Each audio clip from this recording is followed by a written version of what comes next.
Hi class, we will start after 2 minutes.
Okay class, good morning.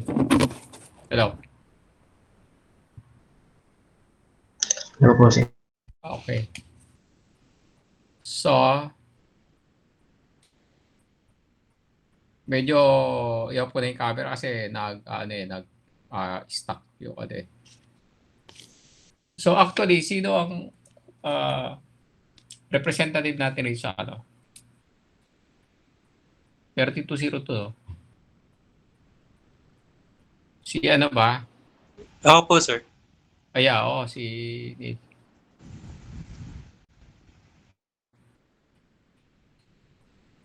now, yung ano kasi natin, our course now is very broad, no?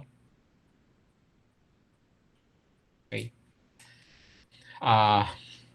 And of course, this is only concentrating on the Philippine Civil Aviation Regulation.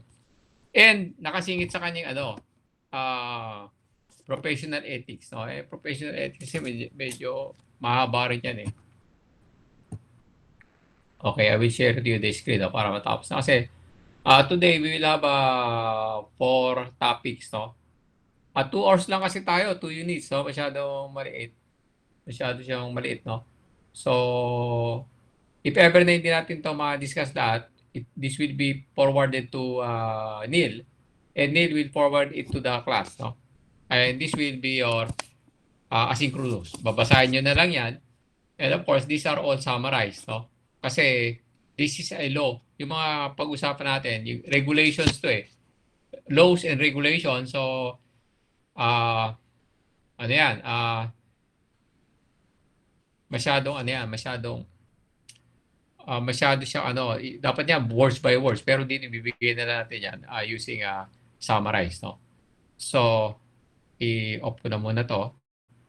Wala naman tayong picture na iba, no? So, I will show you the slides.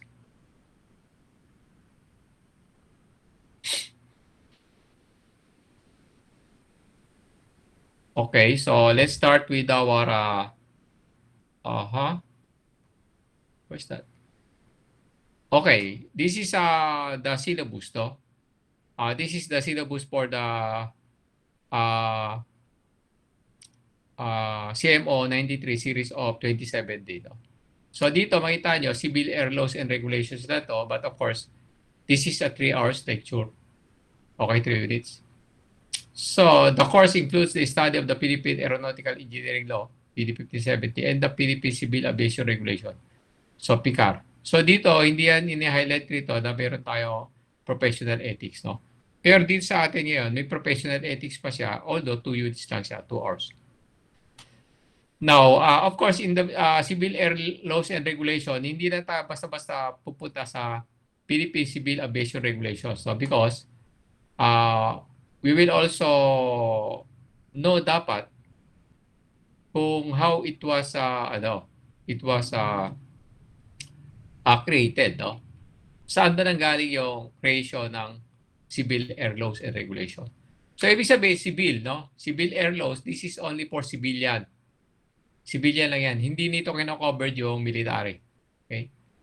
Civil air lang tayo. So ito yan, after completing the course, the student must be able to understand Philippine air laws and other international regulations pertaining to the design, maintenance, repair, alteration, and operation of aircraft. So ito, kasi yung civil air regulation, dito lang yan halos pumapasok sa atmosphere. Regulation lang sa atmosphere. Pagka lumabas ka na sa space, meron niyang mga space law. May mga space law na rin na dapat pag-aralan nyo rin, no? Space law. Kaso, hindi covered dito sa atin yan. So, the course itself is only on Philippine Civil Air Regulation. Okay? So, what are the course outline na supposedly? So, we have a familiarization on national organization. Ito yung national organization natin. Yung Air Transportation Office, ito na yung sinatawag natin na Civil Aviation Authority of the Philippines, Civil Aeronautic Boards, and of course yung Society of Aerospace Engineers of the Philippines. Ako yung national president niya, no? Since 2019. So, what are the international organizations? We have ICAO, FAA, IATA, etc. etc. Meron pa tayo isa. Yung EASA, which is European Aviation Safety Agency. So, Aeronautical Engineering Law, Basic Law, Implementing Rules, and Code of Ethics for Aero Engineers. Okay? Pero yung sa atin rito is for CAR and professional ethics. So that is a very wide. No? CAR, part Philippine Civil Air Regulation or creation of CAAP, that is RA 9497. May i-discuss natin next week. Okay? So RA 776, and of course, we have administrative orders. Now, these are the old administrative orders. I-discuss Flight Safety Standard, FSS. Then, of course, we have certification of operation of scheduled and unscheduled. Okay, AC number 135, operation of air taxi, airplane and plant mechanic, power plant mechanic, yan, no? AO number 60, and so on. These are the old administrative order, pero na-supersede niya ng CAAP. Okay, CAAP RA 9497. So, for that, of course, tanong, paano tayo nagkaroon na to? This is already outdated kasi supersede na yung iba rito ng 94-97 nasa loob na lahat. Now, of course, before we start, no, we will have now the IKO, syempre. Now, what is an IKO? So, dito tayo. So, we will discuss now the IKO, Federal Aviation Administration, at saka yung European Aviation Safety Agency. Okay? If ever hindi natin matapos for 2 hours, this will be forwarded to you as your reading materials. No? Asynchronous kagad. Synchronous to asynchronous. Okay? So, we have now your IKO Annex 17. Dito lang tayo kasi ang lawak nito, no? Yung IKO malawak to. So, summary lang yan.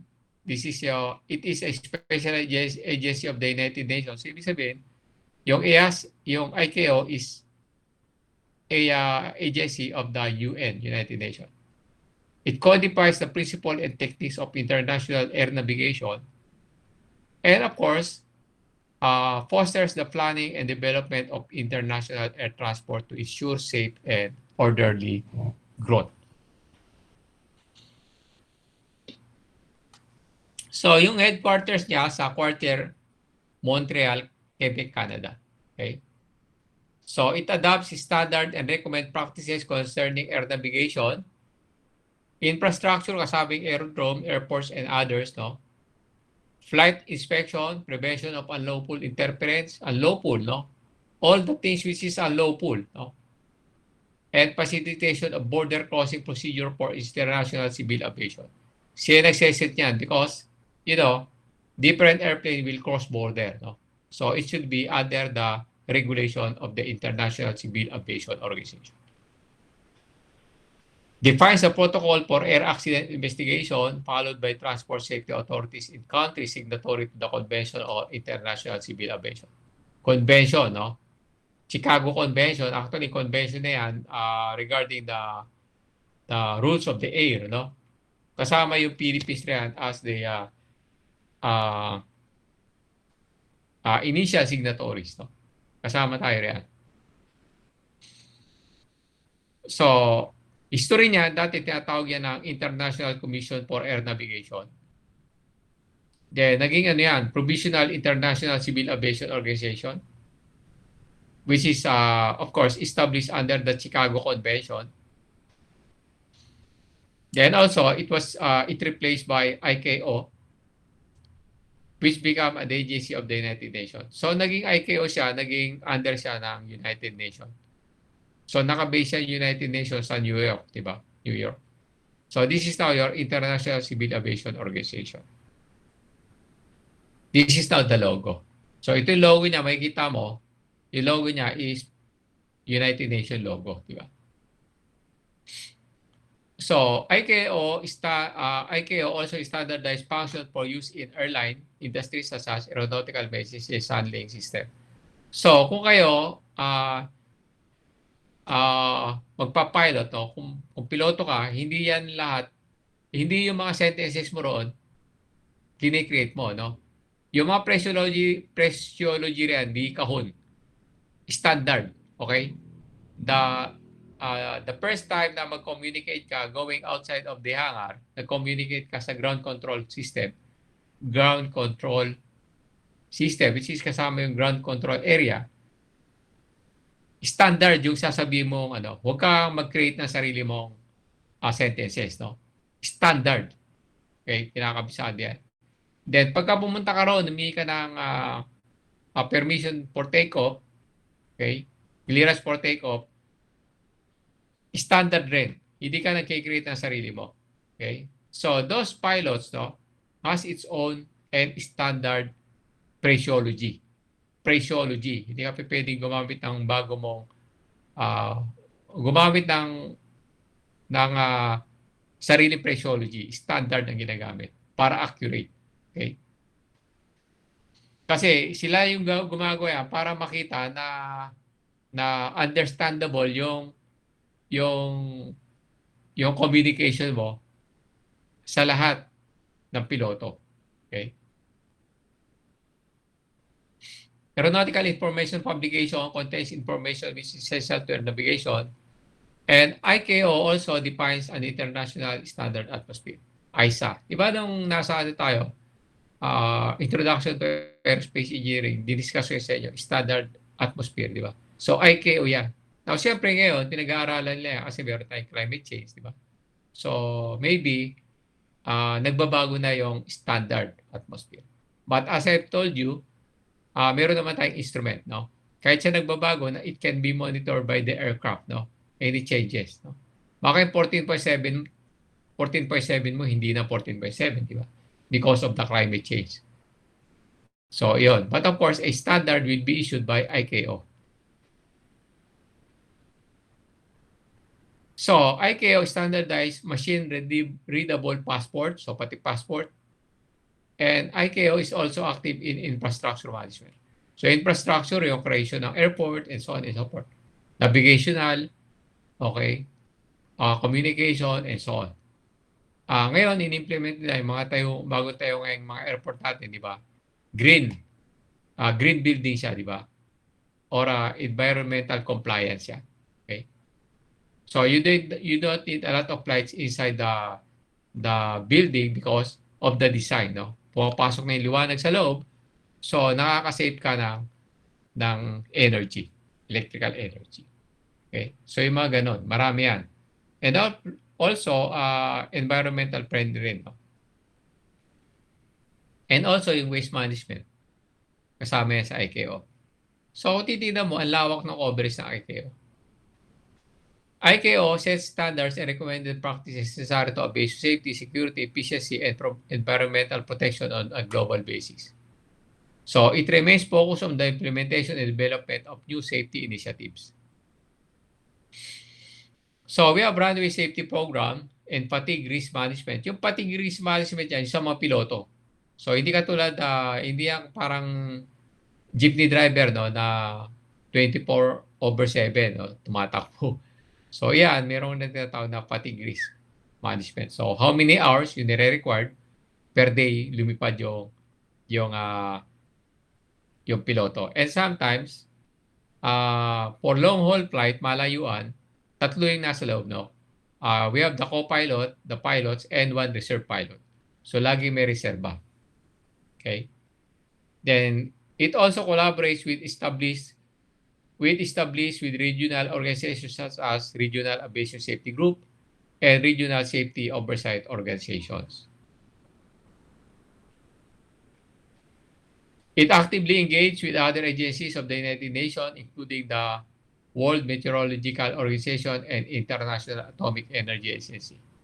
So, sila mismo yung nagpro-provide if there is a volcanic eruption, or if there is a radiation, let's say may nagpaputok ng atomic bomb, there is a radiation, and there is safety, let's say may nagigera ng dalawang bansa, they will issue a directive. So, kung hindi ka pwedeng lumipad overhead doon sa mga bansa na yan. Okay? Like, di ba, mayroon nangyari yung Malaysian Airline before. There is already an instruction sa ICAO na walang lilipad over sa country na yun. Di ba, pinaputokan ng missile ng Russia, di ba? I think somebody, kasi meron silang gulo ron eh. So, akala military aircraft, tinamaan yung Malaysian Airline, di ba? So, yun. So, even yung volcanic eruption, siyempre, lahat yan. And of course, that will impact on the global navigation safety and efficiency. So, it enhances procedure to investigate accident and incidents. So, siya rin nagbibigay ng procedure kung paano ka mag-conduct ng accidents and incidents. But of course, as I've said, ito sa civil aviation na to. Hindi natin covered yung military. Kasi military, pag kami bumagsak na yung military airplane, hindi pwede pumasok yung investigator ng civilian agency, no? Kasi baka may dalang bomba yan, may dalang explosives, no? So, medyo namimiligro ka. Okay? But of course, pagka civilian airplane naman yung bumagsak, nag-crash, no? And there is the cause is because of terrorism or other unlawful. Okay? So, yung military as a government, papasok rin, mag-iimbestiga rin. Yun. Okay? Or kung wala naman, pwede rin imbitahan ng civil aviation yung investigator ng military kung kailangan siya ron. Okay? So, assistance to aircraft accident victim and their families. So, let's say may class suit, no, against an airline. So, i-assist rin siya ng ICAO.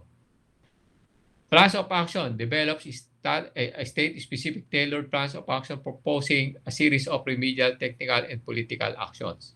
So, share rin yan. Okay? So, what is the issue on a certain state, no? So, ICAO will also intervene, no? Of course, it will of course protect its interest also as the civil aviation organization. Most probably kasi siyempre yung airline kasama riyan and also the state or the country, no? Or the economy. Kasama riyan sa kanya. So, mamamagitan siya yung the ICAO. Okay? As I've said, this is just a summary, no? So, in between words, siyempre, you make also a study on how it is being implemented or how it is being derived, no? So, aviation safety targets, safety collaborative assistance, search and rescue training initiative, safe aviation safe fund. Okay, so ito yung mga ano niya. So, katulad niya, search and rescue training initiative, lahat yan. So, naka-manual yan na sinusunod ng lahat ng country na member ng ICAO. Lahat naman, member, siyempre, no? So, aerodrome safety. So, we have okay, enhancing aerodrome safety, no? Runway system. So, yung RESA, that is runway and safety area. And arresting surface condition assessment and reporting. Ito kasi, yung sa runway and safety area, ano yan, yung dulo ng runway kasi, ano yan, kuminsan, asphaltado lang, asphalted. No? O kaya kuminsan, lupa lang na may damo. No? The purpose there is to, pagka lumampas yung aeroplano, lulubog siya, babaon siya ron. Okay? Malambot kasi yung ano yung kung hindi naman sementado siya, lupa lang siya na pinatungan ng ng espalto. Kasi kung lalagyan mo ng ng bato or what, baka higupin ng makina. Okay? So pag lumampas siya, babaon siya. Okay? So mare-retard yung movement ng aircraft papunta pa sa dulo. Okay? Emergency response and rescue and firefighting, simple touchdown zone lights, and use of LED technology for visual aids at aerodrome. Meron tayong tinatawag na landing lights. Yung landing lights kasi mga ilang meters yan from the touchdown, no? Nakatindig yan gano'n. O gano'n. So usually, aircraft, pagka malapit na siya, makita mo, lumalakas yung ilaw dito. Okay, lumalakas. Pag lumampas siya, umihina. Okay. So may mga gano'n. May mga ganun technology. Pero yung illumination niya, pag yung malayo pa, kitang-kita pa rin niya yung ilaw ng runway. Especially yung approach lights.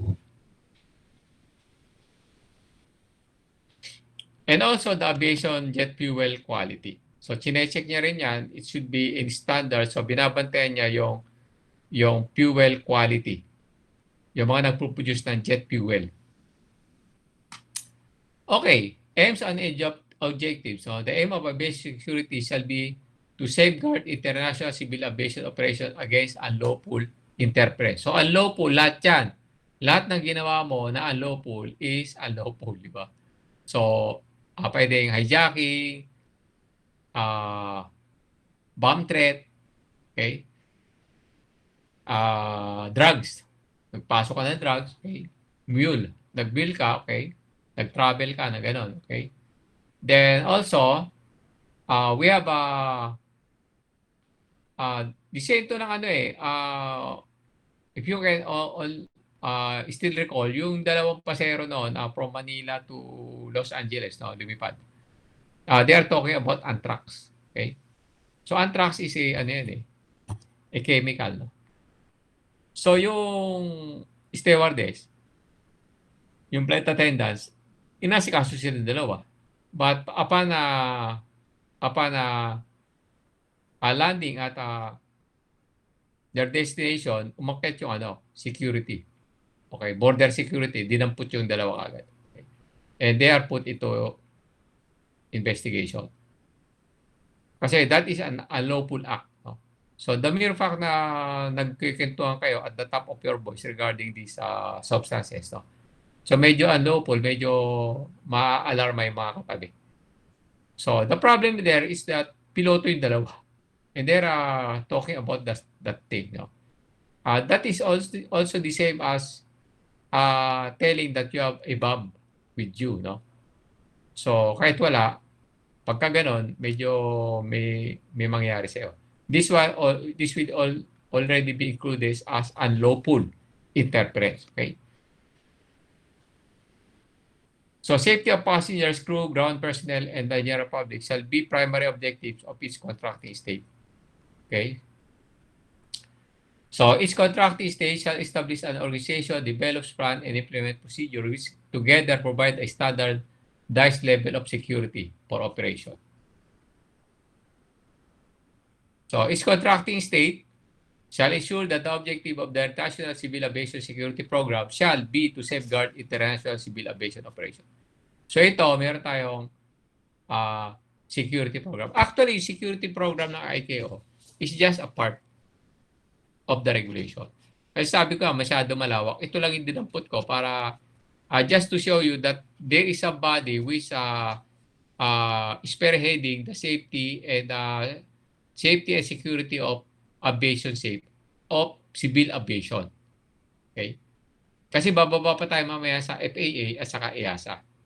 So dito, hindi ko paibigay lahat ng ICAO regulations. No? So dito lang yung pinakamalapit na pwedeng gamitin natin para manduhan niya yung FAA at saka EASA and other contracting state. Or contracting state is those that is a member of ICAO. Anyway, lahat naman member. So preventive security measures. So each contracting state shall establish measures to prevent weapons. So state yung ginamit, no? Kasi hindi ginamit ang contracting country kasi meron tayong member of ICAO which is not a country. Tawag sa kanya state or tawag sa kanya is economy. Example is Taiwan and Hong Kong. They are not a country, no? They are a economy or a state. Kasi pag sinabi mong country yan, medyo magkakaproblema ka sa one China policy. Sasabihin ng China, bakit matatawag yan? Yan. Province lang namin yan. So, may issue, di ba? So, dito tinawag contracting state lang. Okay? So, measures to prevent weapons, explosive, or any dangerous devices which may be used to commit an act of unlawful interference. So, unlawful is those who are not lawful. Okay? Lahat ng unlawful, kahit yung itsura mo, hindi naman pwede, di ba?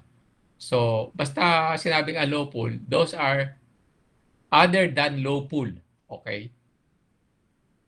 So, pag ikaw unlawful, tanongin mo kung bakit, di ba? Each contracting state shall ensure the adequate measure are taken to control, transfer, and transit passengers and their cabin baggage to prevent unauthorized articles from being taken on board aircraft engaged in international civil operation. Secure dyan yung mga bagay. Okay, contracting state shall ensure that there is no possibility of mixing or contact between passengers subject to security control. Okay? So, mahirap din dito yung magkakarga ka, mag-check-in ka, tapos hindi ka babiyahe. So, medyo maki-question ka yan. Kunyari, yung bagay mo naman nawala, so it should be returned to you. So, that is an ICAO.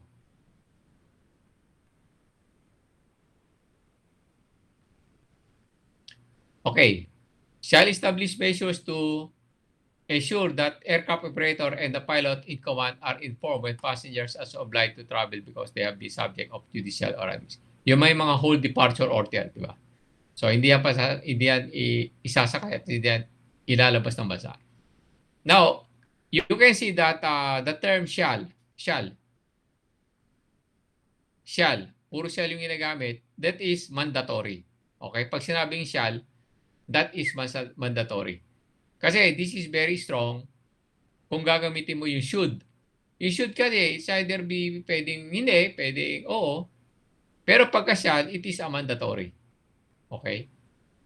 And the other one, sabi nga na, ano yung must? Must. Pwede rin yung must, basahin mo lang yung must. Pero shall. Shall is, very commanding to na shall, this is a mandatory. No? Pag sinabi sa iyo, the contracting state shall. Kahit anong mangyari, gagawin mo. Kasi shall. Okay? Pagka should, pwedeng hindi. Pwede rin. Pero shall yung gagamitin. Contracting state shall establish measures to ensure that the operators when providing service from the state do not transport the baggage of passengers who are not on board the aircraft unless the baggage separated from the passenger is subject. Yan. So ito yung sinasabi ko kanina, magkakaproblema ako kung nag-check-in ka ng bagay tapos hindi ka sumakay. Okay? So pwedeng ipababa yung bagay mo. Ibaba ang bagay. Okay? Hindi isakay. Each contracting state shall establish procedures and identification system to prevent unauthorized access by person or vehicles to airside of an airport serving international civil aviation and other security. Now, yung vehicle mo, hindi mo pwedeng ipasok sa tarmac. No? Yung tarmac, naroon yung aeroplano. And of course, kung hihinto ka sa tabi ng aeroplano, huwag kang hihinto, magpapark sa harap ng aeroplano. Bawal. Magpapark ka dito sa dulo ng pakpak. At saka huwag ka magpapark sa ilalim ng pakpak. Okay? At saka huwag ka magpapark sa likod ng aircraft. Pwede mo lang na parkingan kung nasa tabi ka ng aeroplano, yung dulo ng pakpak. Doon lang sa dulo ng pakpak. Okay? Kasi violation nyo pagka humara ka sa aeroplano. Relating to airport design, states shall ensure that the architectural and infrastructure-related requirements necessary for the optimum implementation of international civil aviation security measures. Okay? So, kailangan maganda yung design mo na madaling if there is a emergency procedure, no, madaling makaka-exit. Katulad niyan, let's say may bomba, no, nakuha ngayon sa aeroplano. So, pagka nakuha yung bomba sa aeroplano, no, actually, siyempre, paalisin mo mga tao dyan. Pabababain lahat. Then, isa-search. Pag nakuha yung bomb sa loob, what will happen is that yung bomb, hindi mo na dapat ipasok pa sa terminal. Okay? Baka naman pagka pinulot mo yung bomba, papasok ka sa terminal, di nagkagulo yung mga tao roon hanggang lumabas ka sa land side. Tapos ibabiyahe mo siya papunta ng presinto. Hindi. Doon sa dulo ng runway, no? May open area rin. May pit yan. May malalim na butas. Okay? Doon ngayon ilalagay yung bomba. Doon na pasasabugin yun. So you don't need to show it to everybody that may bomba, no? Kasi baka pagka pinull out mo yun, then dumaan ka sa terminal, sumabog doon, di tinulungan mo pa yung terrorista, pinasabog mo mismo yung terminal ng airport, di ba? So doon yan i-dispose sa dulo. Okay, malalim yun pagka pumutok yun. Kasi usually yung bomb na kinecreate ng terrorist is horizontal yung sabog, no? Kasi they are after casualties, di ba? Pagka nasa butas yan, pag sumabog yan, hindi masyado makaka-affect yan. So, yun. So, alam ko kasi nagtuturo rin ako na airport security and anti-terrorism. Nagdi-discuss ako niyan. So, akala nila, pagka pinull out, isasakay pa sa vehicle, dadalhin pa sa presinto, no? Hindi na, i-dispose na kagad yun. Kasi baka on the way, sumabog. So, nagka-loko-loko, di ba? Management of yung iba nga, di ba sa pelikula pagkakuha ng bomba, sinasakay pa sa helicopter tapos ibinabato sa tubig, di ba? Wala yun. Pang pelikula lang yun. Pero, kasi time kasi is very important, di ba? Pagsakay mo sa Sa helicopter, bigla nag-vibrate yung helicopter. Oh. Nakalog, sumabog pa sa helicopter. Doon, nagka-loko-loko pa. Diba? So usually, doon na yun. I-dispose na yun doon sa dulo. Okay? So those are the security measures. Okay. Each contracting state responsible for providing air traffic services for an aircraft which is the subject of an act of unlawful interference shall collect all pertinent information on the flight of that aircraft and transmit. Now, assuming na na-hijack yung aeroplano, so yung contracting state na galing sa kanyang aeroplano na hijack, na papunta sa ibang state, dapat i-discuss niya kung ano yung mga naroon. Kung ilan yung piloto, kung ilan yung fuel na remaining na, kung ilan yung pasero, and so on and so forth. Kung ano-ano yung mga nationality. Okay? So, kung jihad yan, yung mga nag-hijack niyan, no? Most probably, siyempre, pagka US citizen ka, katulad sa inyo, kung may mga US citizen sa inyo, huwag mo ilabas yung passport mo. Kasi pag nakita nila yung passport mo na may agila, na may hawak na kidlat, no? Medyo tagilid ka rin. Okay? Kasi pagka US, medyo special treatment ka, sigurado ka. Okay? So, pero pagka Pinoy ka, okay lang. Kasi Republic of the Philippines lang yung kulay brown, di ba? Huwag lang yung kulay green, ha? Pinakita mo rin, medyo ano ka. Okay. So, yon. So, kailan ipakita mo lahat kung how many hours na lumilipad yung aeroplano, let's say 24 hours or 72 hours na lumilipad dyan, na walang tulugan. Kaya pa ba yung pagkain sa loob ng yung pagkain pa ba sa loob ng aircraft and so on and so forth. Kasi yung mga komando, no, anti-terrorist, pag dumating yan sa isang bansa na medyo mabigat, yung bansa na yun, tapos nalaman nila na 36 hours na pala or 72 hours na walang tulugan yung hijacker at saka yung crew, at any time, i-assault nila yung aeroplano kasi kulang, yung reflexes ng mga medyo mabagal na. Alam yan sa psychological part, no? So, siyempre, hindi naman sila matutulog rin. Di ba? Paigilip na, pero kulang yung tulog niya, sigurado. So, mga ganon. All the details will be transmitted by the concerned state, no? So, contracting state in which aircraft subjected to an act of unlawful interference has landed shall notify the most expeditious means to state of register of the aircraft and the state of operator of the landing, and shall similarly transmit the most expeditious means of all relevant information. So, yan. So, citizenship, okay? Who's citizen? Sino-sino yung mga citizens? Kung ano-ano sila. Okay?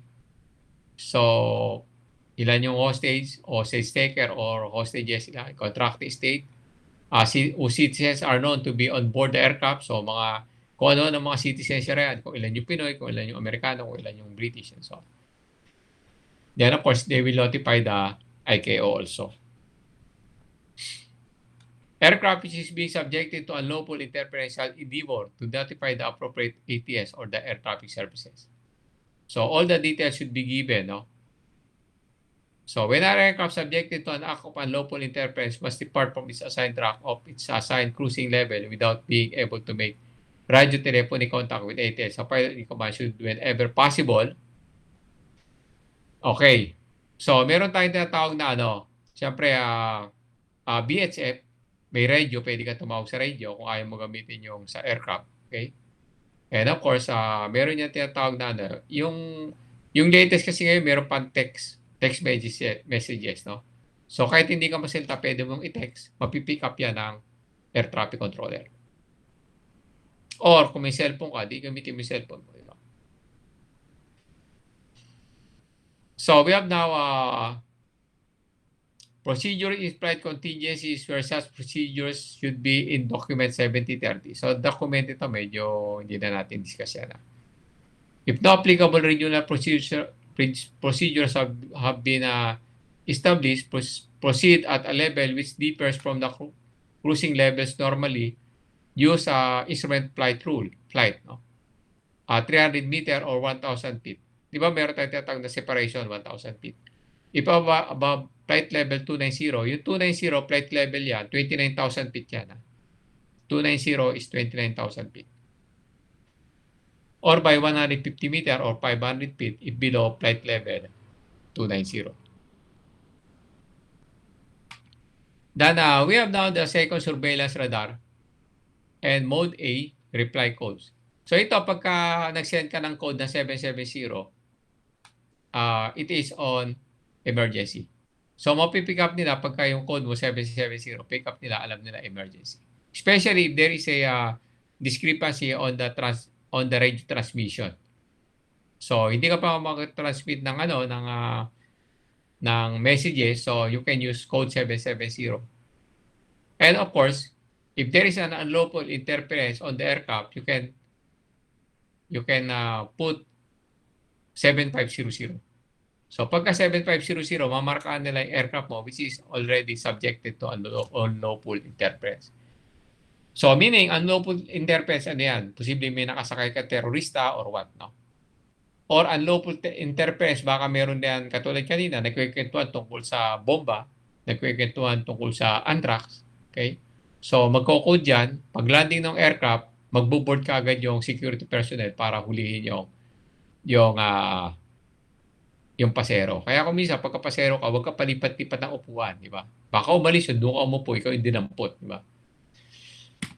So, pirmi ka lang. Pirmi ka lang kung saan ka, yung seat number mo, doon ka lang. Okay? Kasi ititimbre yan eh. Tapos sabi lang kung nasa seat number. No? Yun ang lalapitan at yun ang dadamputin. So, yeah, code. Tandaan nyo ha. Sabi. Then, of course, we have an aircraft or believed to be in a state of emergency, including being subjected to unlawful interference, shall be given maximum consideration. Okay? So, pabaybayaan siya lumanding. No? Walang harang-harang. Huwag mo na sabihan na go around. Huwag mo na i-go around yan. No?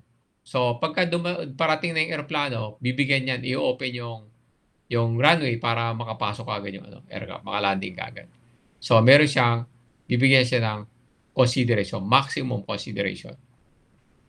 When an occurrence of unlawful interference with an aircraft takes place or is suspected, ATS, units shall attempt promptly to request by the aircraft. Information pertinent to the safe conduct of the flight shall continue to be transmitted and necessary action shall be taken to expedite the conduct of all phases of flight. Okay. So, open ang air traffic services. So, tapos na tayo sa ICAO. So, we have now the IATA. So, IATA is the International Air Transport Association. This is a trade association representing a small portion of the world's airline. So, the airline are members of IATA. But, yung airline is adhering to the regulation and directives being given by the ICAO, International Civil Aviation Organization. Civil Aviation, ito, International Air Transport Association. It supports airline activity and helps formulate industry policy and standard. It is headquartered in Montreal, Canada with executive offices in Geneva, Switzerland. Okay, so maganda magtrabaho sa IATA kasi diyan ka titira sa Switzerland o kaya diyan ka sa Canada. Okay? Sa Montreal. Okay? So, ito kung minsan yung mga ticketing offices, di ba? Yung mga reservation, IATA license sila. Okay, so ibig sabihin nag-undergo ng training yan sa Air Transport Association. Okay? So, the history. It is formed in April 1945 in Havana, Cuba. No? It is the successor to the International Air Traffic Association. So, dati na yan. IATA rin, International Air Traffic Association. So, ginawa siyang International Air Transport Association, which was formed in 1919 at Hague, Netherlands. So, ibig sabihin, nauna pa yung IATA kaysa sa ICAO, di ba? At its founding, IATA consisted of 57 airlines from 31 countries. Most of IATA's area work was technical and provided input to the newly created ICAO. So, nauna siya kaysa sa ICAO, which reflected in the annexes of Chicago Convention, the international treaty that still governs the conduct of international air transport today. So, Chicago Convention, dito yan na-produce. Dito na-produce yung ICAO, all the annexes in the ICAO, and of course, kasama rin yan. Yung nauna pa sa kanya na IATA. Yung IATA, International Air Transport Association, na dati is International Air Traffic Association. So what are the priorities of EATA? Safety, security, simplifying the business, environment, services, publication, standard. Simplifying the business, siyempre, EATA, nagbago na yan, di ba ngayon? Dati noon, piniprint out pa yung piniprint out pa yung ticket, airline ticket. Ngayon, sa cellphone na lang, di ba? So nga, sa cellphone na lang. Yung cellphone na lang pinapakita. Yung yung ticket mo na sa cellphone na lang, di ba? Dati noon, piniprint pa. Okay. So that is simplifying the business, no? Of course, in collaboration with ICAO, siyempre, implementation and safety and security, and of course, services. Yung EATA kasi, yung mga barcode sa yung barcode sa, di ba, pagka babiyahe ka, lalagyan ka ng barcode. Yung bagay mo, nilalagyan ng papel. Dinidikit yung papel. O kaya, siya, yung sa handle, nilalagyan ng papel. No? Nilalagay, kunyari, Manila to Cebu, nakalagay yan. Philippine Airlines, Manila to Cebu, or what? Okay, Manila, Singapore, nakalagay yan. Now, if you are a suspect, no, safety and security, kumisan, yung pagka ikaw, unlawful object ka, no? Yung iba, ginagawa ng mga terrorist, pagsakay nila sa eroplano, nakadikit pa yon. Paglabas ng airport, tinatanggal. Tinatanggal yung papel. Tinatanggal ng papel. Bakit? Kasi kung ikaw unlawful ka and you are a suspect, no? Yung papel na yun ang magbibigay ng position mo kung nasaan ka. So assuming na pagka aalis ka, siyempre ayata yan. Alam ng ayata kung saan ka mag-hotel. Tatanungin kung saan kang hotel eh. Okay, kung ilang araw ka, kung ilang di ba? So tatanungin kung anong hotel ka. So usually pagka-terrorist, sasabihin niya hotel pero hindi siya doon dumidiretso. Okay? So usually yung tag niya, yung barcode niya, nakukuha yan, napipick up yan kung nasaan siya. Okay, parang locator. So kung minsan, di ba, pagkalabas niya ng airport, pinupunit niya agad, tinatapon niya sa basura. Kasi pagkadala-dala mo pa yan, tapos hindi ka pumunta sa hotel, somewhere else ka pa, namumonitor, nakikita kung saan ka pupunta. And of course, sabit na yung mga pinuntahan mo, maimbestigahan na yan, and so on and so forth. So, alam yan ng siyempre, yung Central Intelligence Agency na papasok na sa FBI, no? Yung mga international police. So, kaya nasusundan yung mga terrorist, no? Terrorist, nasusundan kung nasaan pupunta. So, siyempre, hindi ka pupunta sa hotel, sabi mo lang yun, pero pupunta ka sa mga barkada mo rin na mga unlawful. Okay? So, yan, those are the purpose. No? Kaya, hindi ka basta-basta makakagawa ng kasi this is safe. Safety ka masyado rito, no? Air travel is safe, no? Safest yan kaysa sa iba. Then, Global Aviation Security, siyempre, EASA is a part of Global Aviation Security Action Group. Okay, so composed of World Aviation Industry Organizations, including Airbus and Association of Asia Pacific Airlines. Then, of course, what is the principal concept of layered security? Layered, no? So, meron niyang siyempre layered. Pabigat ng pabigat yan. Pagka layered kasi mabigat eh. So, yung pinakaibabaw niyan, magaan. Habang lumalalim, mabigat, di ba? So, those are the concept. Yun ang sinasabi na layered of security. Kung ikaw medyo small time ka, baka dito ka lang sa ibabaw. Pero pagka ikaw, notorious na ka na, unlawful ka, yung security measure na ibibigay sa ilalim na yung pinakamabigat. Okay? Then, of course, we have the risk management and harmonization of security measures. Okay, so that is the end of the presentation for ICAO and of course, IATA. Okay. Now, of course, yung ICAO na yan is a regulatory agency or those are involved in the civil aviation organization. Nasa taas yan. Kaso meron nga implementor sa baba. Yung implementor na yan, dito sa baba, bali dalawa yung implement. Yung Federal Aviation Agency Administration at saka yung European Aviation Safety Agency. Dito yan. So, punta muna tayo sa Chicago Convention, nag-produce siya ng ICAO, although IATA dati na. IATA, ICAO, may mga annexes siya sa Chicago Convention, naroon lahat yan. Involved yan rin. Yung Chicago Convention nung nag-create, although dati na nag-exist yung IATA, nag-create siya, pumasok na rin ICAO, nag-produce na yung ICAO.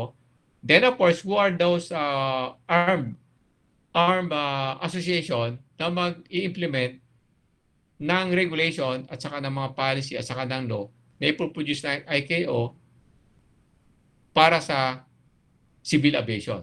Siyempre, pumasok rin yung FAA. Okay? FAA. So, yan yung pagsusundan na pag-usapan natin yung FAA. Di ba?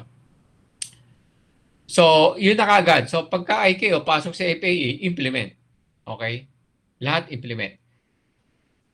Now, of course, punta tayo sa FAA. Siyempre, i-close natin yan para mabilis-bilis yung ano. So, ito yan. So, we will have now Code of Federal Regulation. We have now the Federal Aviation Administration. Lahat na nilalabas nito na regulation based sa reference niya sa ICAO is what he called Code of Federal Regulation, CFR. So, yun ang published Federal Aviation Regulation. Ano yan? Yung CFR na yan, sa US yan, no? United States. Actually, yung CFR, 50 yan, 50. This is divided into 50 titles, no? Yung CFR. Tingnan nyo yung batas ng batas ng US. 50 yan, 50 na CFR, Code of Federal Regulation. Okay? So, yung CFR na yan, annual edition is the codification of the general and permanent rules published by the Office of the Federal Register. So we have parts of the National Archives and Record Administration. And of course, CFR can be given now today, no, in electronic web CFR website, no. So ito ngayon downloadable to sa electronic, no, sa web page ng FAA. Pero FAA is just a part of the CFR. Part lang siya ng CFR. CFR is not FAA and FAA is not CFR because FAA is just a part, yung CFR is just a part of the CFR or FAA is just a part of the CFR. So, ito yan. So, the rules on regulation is of course structured into 50 titles, no? So, dito sa atin, tinatawag natin yan na 42 CFR 260. So, it says that kung bibigyan mo yung 42 CFR 260, ibig sabihin yan, it will read as Title 42, Code of Federal Regulation, Part 260, Section 11, Paragraph A1. Yan ang reading niya. Okay?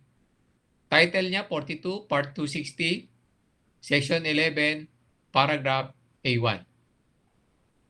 Now, this Code of Federal Regulation is being updated yearly, but it is broken down into different months, no? Like Title 1 to 16. Ano ba itong Titles 1 to 16? So, mamaya pa natin pag-usapan yan. January 1, binabago yan. Kung may updates, no? Or amendments. 17 to 27, April 1, 28 to 41. Dito papasok. Pagka may updates yan, makikita mo, July 1, papasok na siya. Titles 40 to 50, update yan, October 1. So, yearly meron. Okay, yearly meron. So, we have now your ECFR, or of course, we have now the parallel table of authorities and rules list rulemaking authority for regulation codified in CFR. So, ano-ano yan? Ito yan. So, these are the 50 titles which is under the Code of Federal Regulation of the United States of America. 50 yan. So, ano yung Title 1? General Provisions. Title 2, Grants and Agreements. No? Title 3, President. So, ito, CFR 3, di ba? Accounts, Administrative Personnel, Domestic Security, Agriculture, Aliens, and Nationality. Ikaw, kung gusto mo mag-immigrant, dito ka babagsak sa Title 8 ng Code of Federal Regulation. Code of Federal Regulation, Title 9 is Animals and Animal Products. Sa Title 10, Energy, Federal Elections, Banks and Banking, Business Credit and Assistance. Dito tayo. So tayo, nasa 14 CFR tayo or Title 14, Code of Federal Regulation. Aeronautics and Space, also known as the Federal Aviation Regulation. Yung sa PICAR natin or the Philippine Civil Aviation Regulation, which is yung pag-uusapan natin at yung topic natin dito sa 410 is copy lang dito yan. Kinuha lang dito. Pero hindi na perfect. Kasi pag-aaralan natin. Later on, next week, pag-usapan natin yan. So dito tayo ngayon. So Title 14, CFR. Okay? Commerce and Foreign Trade, yan. Okay, okay. Lahat yan. Food and drugs. Yung iba, hindi natin kailangan yan. Foreign Relation, Highways, Housing and Urban, and so on. Kasama yan, Mineral Resources, Money and Finance, National Defense, Navigation, Education, Reserve. Okay. Dami. Pension, Public Welfare, Shipping, Telecommunication, Federal Acquisition Regulation. Parehas, FAR rin, di ba? FAR. Okay. So, kung minsan napagkakamalan lang, yung Federal Acquisition Regulation is your Federal Aviation Regulations. Transportation, Wildlife and Fisheries. So, titignan nyo yung batas sa US, no? It is divided into different CFR, no? Or Code of Federal Regulation. 50 yan. So, kaya nga, di ba, since very strong yung batas nila rito, sa atin parang wala tayong ganito eh. Sa atin, kung ano-ano lang yung gustong i-discuss sa Senado at saka sa Congress, di ba? Ito sa kanila, naka-ano talaga, naka-in order. Naka-in order, no? So, ibig sabihin, kung in order yan, maganda yung gobyerno. In order rin, di ba? Kaya di ba maraming gustong pumunta rito kasi maganda yung mga benefits mo kasi may kanya-kanya silang CFR. Iwaiwalay, no? Iwaiwalay. Public health, public plans, emergency management, public welfare. Okay? So, ayan. Then, of course, we have now what we call Federal Register Act. Originally provided for the complete compilation of all existing regulation. So, yan yung Federal Register, no?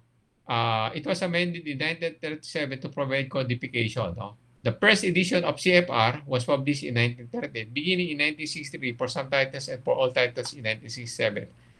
Yung Office ng Register began publishing yearly revisions and beginning in 1970 to publish revisions in staggered quarters.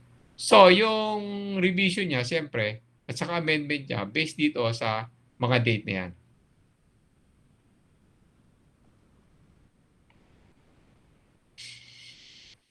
So, ito. Si Darrell Issa, no? Congressman to representative. Introduced the Federal Register Modernization Act. House Bill sa atin, HB, di ba? Sa kanila, House Register siguro to 4195. 113 Congress, a bill that will revise requirements for filing of documents with the Office of Federal Register. No? So dito, the American Association of Law Libraries strongly opposed the bill, arguing that the bill undermines citizens' right to be informed by making it more difficult for citizens to find their government's regulation. According to AAL, a survey they conducted revealed that members of the public, they conducted, of course, with the version of Federal Register, argued that lack of print versions of the Federal Register and CFR would mean 15% of Americans don't use the internet. So sabi na madi-deprive kasi magiging e-copy na. E-copy. Okay? So pumalag tong AALL. Ganyan naman talaga pag may bago, nagre-resist for changes. Resist on changes, no? But of course, during the House vote, nangyari 386 to 0. So parang nawala yung argument dito. Okay? So in-implement na yung e-copy. So mahabang usapan tayo kasi even yung PICAR natin, e-copy rin. Obliged na sila sa e-copy, hindi ka na dapat pumunta sa kanila para humingi ng hard copy.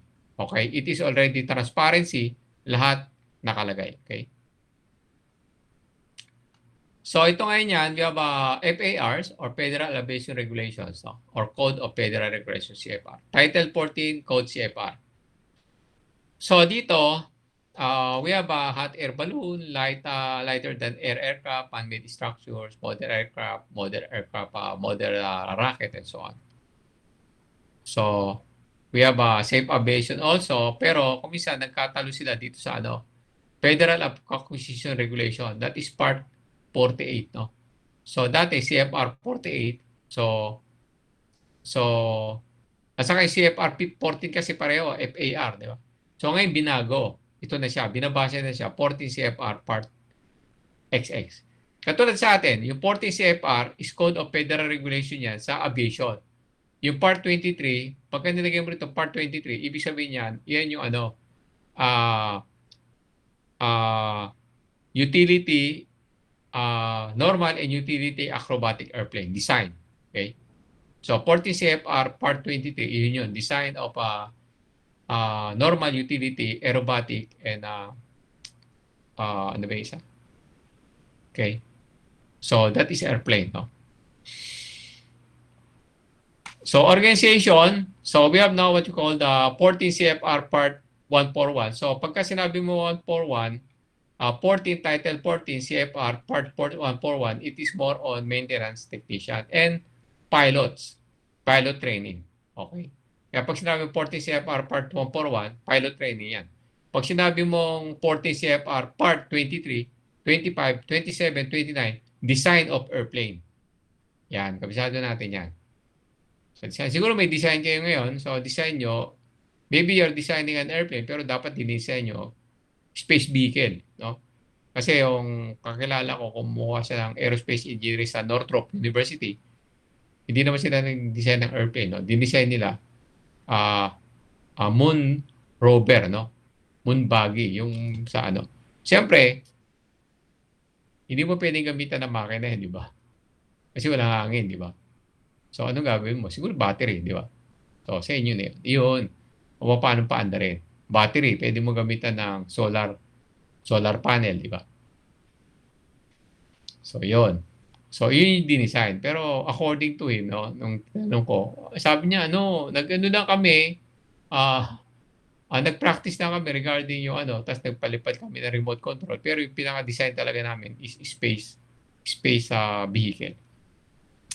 So, pwede ka mag-design ng rockets or pwede ka mag-design ng moon buggy. So, yun, naggawa sila ng prototype pa na NR nila. Okay? So, what are the FARs? No? So, pasok na tayo sa Title 14 FAR. Ilan naman kailangan natin? Title 14 eh. So, what are the parts? Ito yung Part 1, Part 13, Part 21. Ito Part 23 sinasabi ko. Airworthiness for standard, normal, utility, acrobatic, and commuter airplanes. This is design. Designing such an airplane type. 25, 27, 29. Airworthiness standard, transport. Normal category, rotor craft, helicopter tong Part 27. So, yan. Kabisado kayo. 21, 23, 25, 27, 29. Meron pa tayong ito. Airworthiness standard for aircraft engine, 34, 35, 39, 43, 45, 47, 61. 61 is Part 61 is certificate pilots, flight instructors, and ground instructors. So that is under Part 147. Pero yung instructor, yung tao niya is under Part 61. So ito na. Part 61. Okay, then punto tayo. Ito siya. So ang dami, di ba? So babasahin nyo na lang yan. O ito yung Part 147. Aviation Maintenance Technician School. So ito yung school na yan, Part 147 yan. Pero dapat yung mga tao rito is ano yun? Part 61. Part 61. Lahat ng nagtuturo sa Part 147 dapat certify siya sa Title 14 CFR Part 61. Pagka 14 CFR Part 61 ka, certificated, no? Pwede ka dito magturo sa Part 147. So magka-collaborate yan yung Part 61 at saka Part 147. Aviation Maintenance Technician School. Okay, so technician school kasama rin yung pilot training and so on. Ito, may flight school pa. So kailangan Part 61 ka rin. Training center, dapat Part 61 ka rin. Okay? Compliance ka sa Part 61. And of course, Part 61 is your certification. Pilots, flight instructors, and ground instructors. So, yan. Magkakadugtong yan. Pero, siyempre, dito sa PICAR, makikita nyo rin, may ganyan rin sa PICAR. May ganyan rin. Kasi kinopya nga, so regulation of interest, no? FARs are divided into tens of thousands of separate sections, many of which have large numbers, researchers using them on any given day. So, what are these? Okay, we have Part 23. Sample lang to So, this is contained airworthiness standard for airplanes in normal utility, acrobatic, and commuter aircraft. It dictates the standard required for issuance and change of type. So, ito ngayon, ito sa design. Itong ginagamit. Ito, pag nagturo ako ng design, ito pinapagamit ko. Part 23. So, the weight should be 20,500 while in the commuter is 19,000 pounds. Okay, so this is your reading materials nila. Katulad nito, meron yan itong stalling. Stalling. So, we have now takeoff speed should not be less than 1.2 times your BS1. So, stalling speed. Yan. So, babasahin nyo na lang yan kasi bibigay ko to kay Neil. So, Cessna 177 and Cirrus SR-20 and Piper PA-34 are already certified in FAR Part 23. So, ibig sabihin yung Part 23 na yan, yun yung 14 CFR Part 23. Federal Aviation Regulation Part 23, or we can call this 14 CFR Part 23. So, iyan na. Pero nung araw, yung araw kasi, yung nag-i-issue yung ini-issue nila is US Civil Air Regulations, CAR. Part 3 yung binibigay. Instead of Part 23, Part 3 nung araw. Kasi CAR mo na yan, yung Civil Air Regulation, then naging Federal Aviation Regulation. So noon, in 1965, unang pinakauli na nabigyan ng certification ng Part 3 ng CAR is Cessna 150. Ito hanggang ngayon may lumilipad na Cessna 150 at saka Piper Cherokee PA-23. So if you will look at the history, ito ang dalawang eroplano na pinakahuling na certify ng CAR Part 3. Lahat ng sumunod dito is certified na ng 14 CFR Part 23 or FAR Part 23. Ito, Piper Cherokee 23 yan. Ito, Piper Cherokee PA-34. So, ang layo na, diba? 23 to 34. At saka Cessna 177. Okay? So, yan. So, meaning yung FAA, dati ran, CAR yan. Tawag CAR. Tatanungin, yung CAAP ba, sir, may dati rin pangalan yan? Yes, meron rin dati. So, sa CAAP na tayo magkita-kita. No? Kita tayo sa PICAR. So, may kita nyo, hindi naman siya CAAP. Nanggaling nga siya sa Air Transportation Office. Nanggaling pa siya sa Bureau of Air Transportation. Naging Air Commerce. Okay, bago siya naging Civil Aviation Authority of the Philippines. So, we will have that next week. Okay. Part 25, so, for jet yan with 10 or more seats. So, basahin nyo na yan kasi reading materials na naman yan. Part 27, 29, nilagay ko lang rito yung mga kailangan natin. Kailangan nyo malaman, no? Part 91, flight restriction. Okay, so flight restriction, hindi ka pwede lumipad sa office ng presidential house, no? Hindi ka pwede lumipad riyan. Okay? So, katulad din sa Malacanang, hindi ka rin pwede lumipad sa ibabaw niyan. Or within the vicinity, hindi ka pwede lumipad. Pag ikaw lumipad riyan na markahan ka, pag landing mo, huli ka. Okay? Kasi that is a violation. Baka pati yung lisensya ng piloto masuspinde. Okay? Yung problema rin, baka masingganing ka riyan. Okay? So we have here your, of course, continuation to, or of course, we have large presidential airplane, no? Close off not only an airport of Air Force One is using, but nearby airport as well. Others, including the Transportation Security Administration, argue that they are necessary for national security. Okay? So even the Air Force One, hindi mo pwedeng i-basing yan or what, no? Basing. Di ba basing? Yung daan mo. Two-way radio communication. Okay? So, in a flight, of course, federal aviation restriction this with loss of radio communication while in flight. If a loss of radio communication were to be encountered during VFR, visual flight rule, or if VFR conditions are encountered after loss of communication with the ground and other aircraft, the pilot of the aircraft shall continue the flight under VFR and land as soon as practicable. If, however, the failure occurs in IFR condition or VFR conditions are not forthcoming, the pilot should continue under the following condition. So route, okay, so altitude, so this is for reading, kasi hindi naman ito target natin PICAR, just to show you that there are existing referencing, no, for our PICAR, para pagka pinag-usapan natin PICAR, ma-recall nyo na meron yan yung FAR.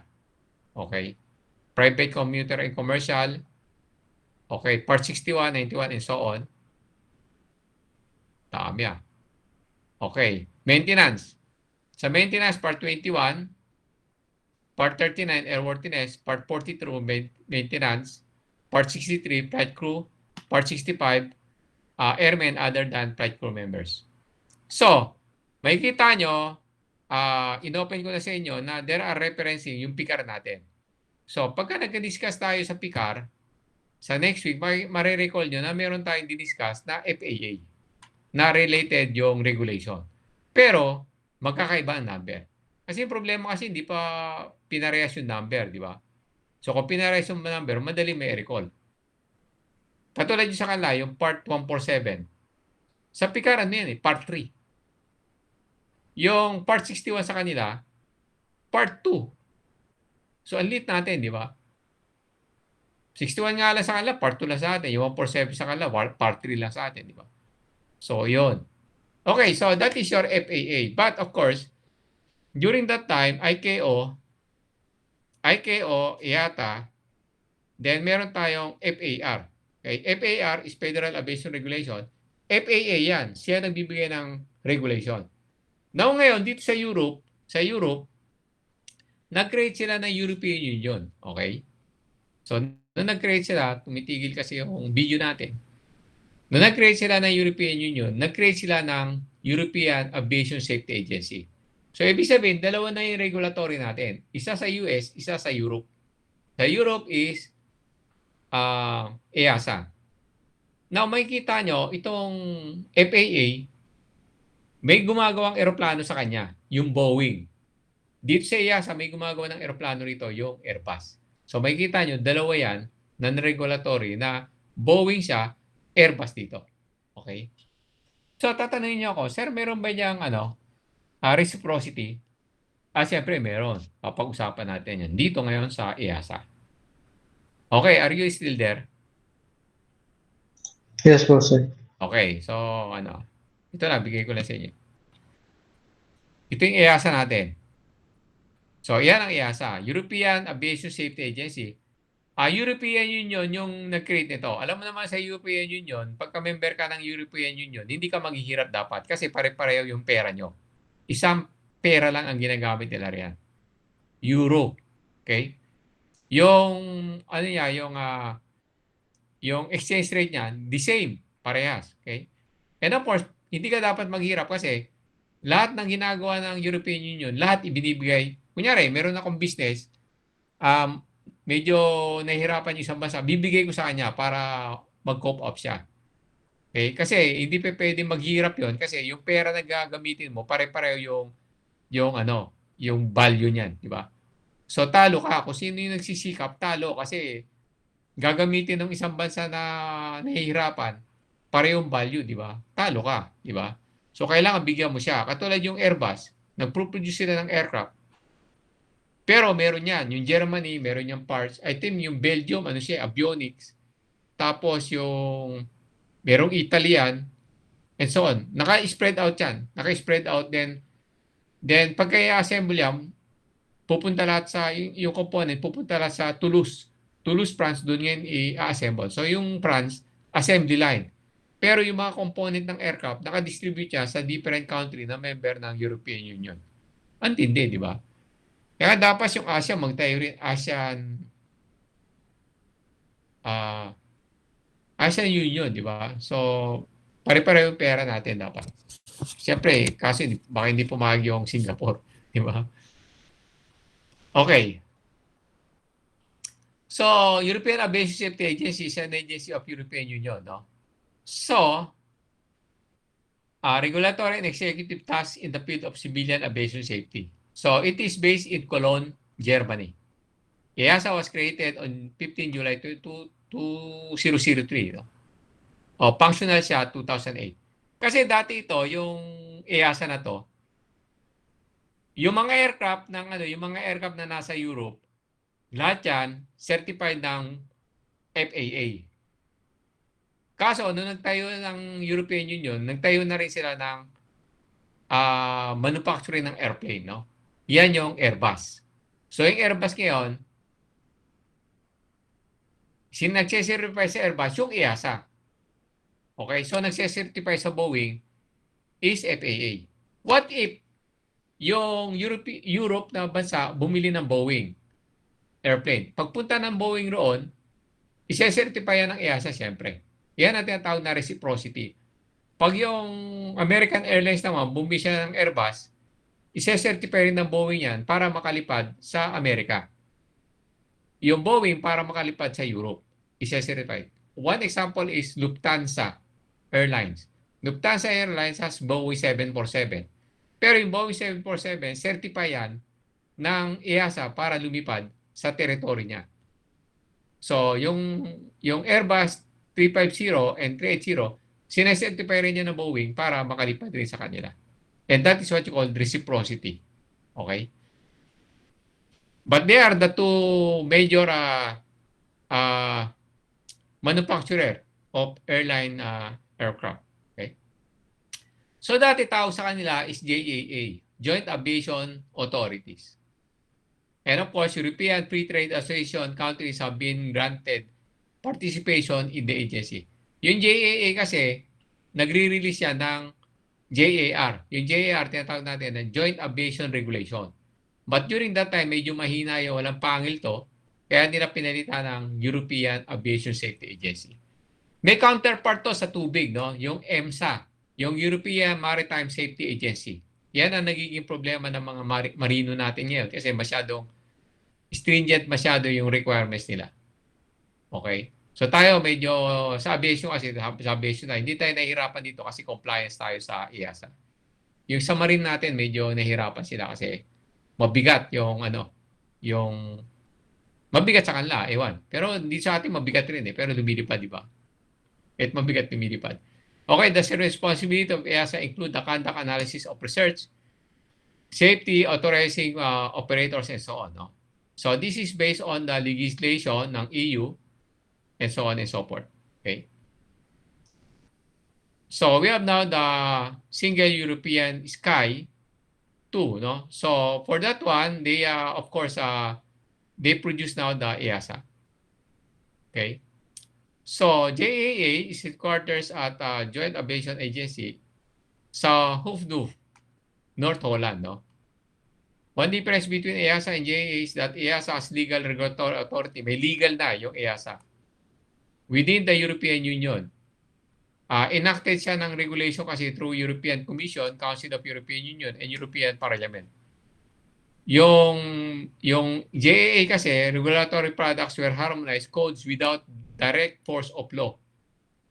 Mahina yung JAA in issuing, nag-issue siya ng regulation pero hindi gano'n nasusunod. So para masunod, nilagyan nila ng legal basis yung EASA. Okay, so wala ng JAA. So ibig sabihin niyan, yung JAA, ngayon, tawag rin EASA na. Okay? Yung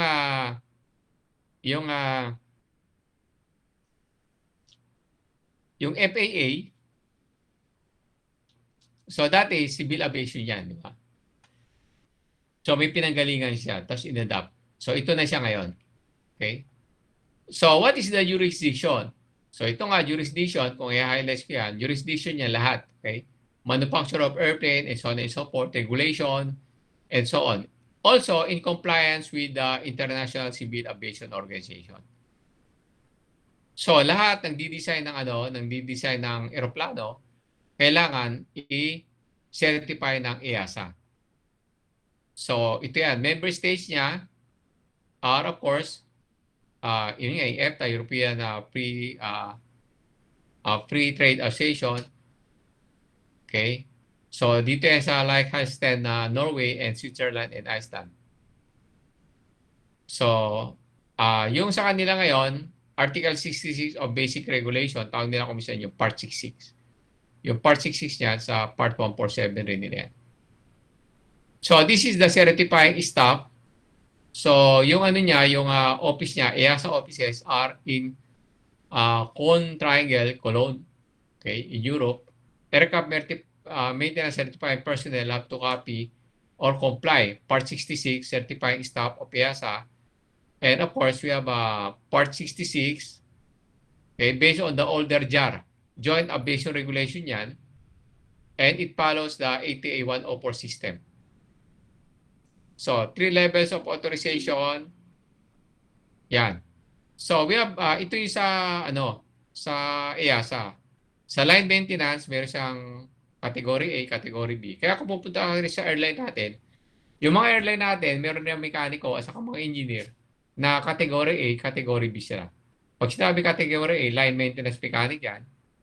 Okay? Okay, category A, basic A category license plus training, no? And so on. So, meron silang rank na ganyan, pero meron silang ratings. So, kunyari, category A ka, pero rating mo is Airbus 320, doon ka lang. Hindi ka pwedeng gumalaw ng 380 or 350. Kanya-kanya category. Category B1, mechanical, so mechanical engineer ka rin ng equipment, no? Sa mechanical parts ka. And of course, B2, you have now avionics. So dito, meron kang rating rin ito. Avionics mo, rating ka sa Airbus 320, 321, pero baka wala kang 330 or 340. So hindi ka pwede. Sa EASA lang yan. Pero sa Boeing, iba rin. Okay? Kasi Boeing, iba rin yung category niyan. Pwede maging B1 ka, pero category mo, 737 na notorious, di ba? Notorious 737 eh. And so on and so forth. Category C, base maintenance certifying engineer. Okay? Marami tayo niyan. Then of course, Part 66 ka dapat, and of course, kung Part 66 ka, dapat 145 organization mo. Now, let's say Part 145 ka, yung organization mo is Part 145, dapat yung nasa loob na tao is certified Part 66. Kung hindi ka Part 66 certified, hindi ka pwede magtrabaho sa Part 145 organization. Kung Part 66 ka naman, hindi mo pwedeng i-practice yung certification mo kung yung company mo hindi Part 145. O, di ba ang hipit? Kaya masyado safe yung aviation. Kasi hindi ka pwedeng, katulad yan, hindi ka pwedeng naglalakad lang yan, tawagin mo para magtrabaho sa'yo. Kailangan meron siyang Part 66. At yung organization mo dapat may Part 145. Yan. Kaya tingnan niyo yung regulation, di ba? At this point in time, masyado siya stringent, no? Hindi ka basta-basta pumapapil riyan ng, kunyari alam mo, posible alam mo, pero wala ka naman certificate, so hindi mo pwedeng trabahuhin yan. Kailangan yung certification. So ito yan. So 145, Part 145, kailangan Part 66 ka. So Part 66 or Part 65 airplane and power plant mechanics, pero dapat Part 66 certified ka. Yan Part 66 certificate holder. Part 66 certificate holder. Para makapagtrabaho ka sa loob ng Part 145 organization. Yan. So, what happened now para maging certified yung isang airline? Sa isang airline, dapat meron kang tinatawag na maintenance organization approval. So, ikaw naging maintenance organization, pwede ka mag-maintain ng eroplano. Okay? Magme-maintain ka ng eroplano, na yung eroplano mo is lahat EASA certified. Let's say, nagme-maintain ka ng, may airline ka, let's say, sabi natin, puro Airbus ka, so kailangan mag-submit ka sa EASA ng maintenance organization, Maintenance Organization Exposition, MOE. Tawag natin rito, pupunta tayo sa PICAR, tawag rito Maintenance Organization Manual or TPQSM or Training Procedure Quality and Safety Management Manual. Makikita natin yan next week, PICAR. Training Procedures Quality Safety Management Manual. Pero yung sa EASA, tinatawag nila yan, exposition, hindi manual. Exposition. Expose ka kasi, katulad niya. Kunyari, meron ka manual. Meron ka maintenance organization exposition. Malaki kang airline. Pag ako nag-spec sa EASA, kung ano yung nakasulat ron, yun ang hahanapin ko. Sinabi mo ganito ka, ganyan, sumusunod sa second doon. Lahat yun hahanapin ko doon. So, yung maintenance organization exposition mo na yun mismo yung pinapractice mo. So, hindi ka basta-basta maglalagay riyan na hindi mo ginagawa. Kasi pag ikaw naglagay riyan na sobra-sobra sa ginagawa mo, disapprove ka. Now, katulad yan, meron niyang maintenance organization exposition yung malit na airline. Siyempre, hindi siya pwedeng mangopya sa malaking airline. Kasi pagka kinopya niyo yun, siguradong kulang siya. Pag yung malaking airline naman, kumopya naman ng maintenance organization exposition ng maliit na airline, pagdating sa kanya, kulang siya. Kulang. Ay, sobra.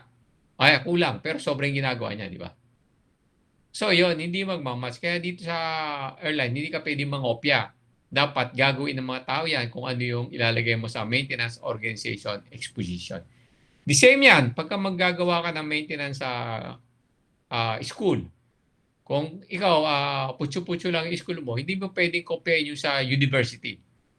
Kasi malulula. Malulula yung organization mo kasi masyado malaki yon yung scope, no? Pag yung malaki naman yung organization mo, kinuha mo isang maliit, wala, parang ano yan, parang kulang.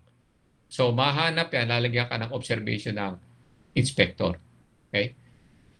So, sa atin, makikita nyo sa PICAR, ginamit pa rin manual, hindi exposition. Kasi yung manual kasi, nag-originate yan sa FAR. FAR kasi, kinopela natin. Pero ito kasi yung EASA, nag-reference sila sa FAR, pero in-enhance pa nila. So sabi nga, kung mangungopya ka, gandaan mo.